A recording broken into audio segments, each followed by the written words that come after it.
Alright wee hens, join me for day 2 at 6 AM, time to get some breakfast. First stop was Harry's Bagels, then Dunkin' Donuts.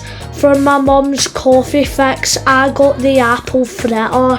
This was my first time trying the famous bacon, egg and cheese.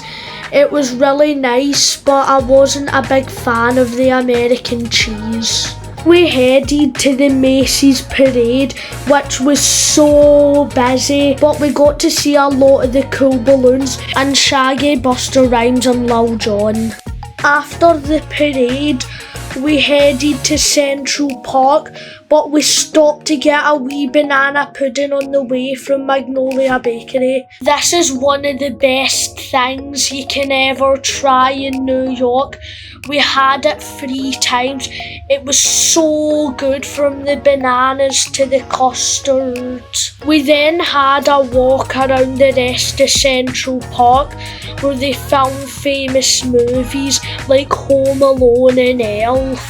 Speaking of Home Alone, we then headed down to the Plaza Hotel where they filmed Home Alone 2 Lost in New York. Then we took a walk down 5th Avenue, but if I'm honest, it was only for my mum. Me and my dad just followed behind while she looked at all the shops. We then checked out the Rockefeller tree, even though it wasn't lit yet, before heading back to Times Square.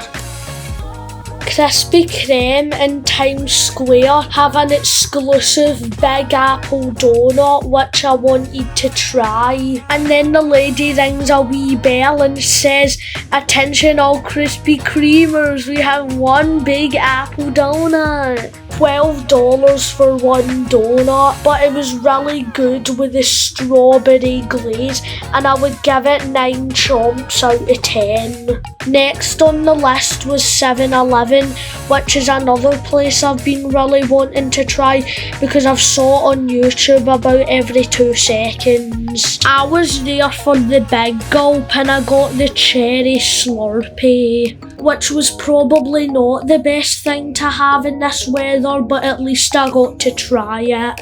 Since it was Thanksgiving, all the restaurants were closed, so we took a look at the trees and lights before grabbing a 2 Bros pizza and heading back to the hotel. What a day. See you for part 3.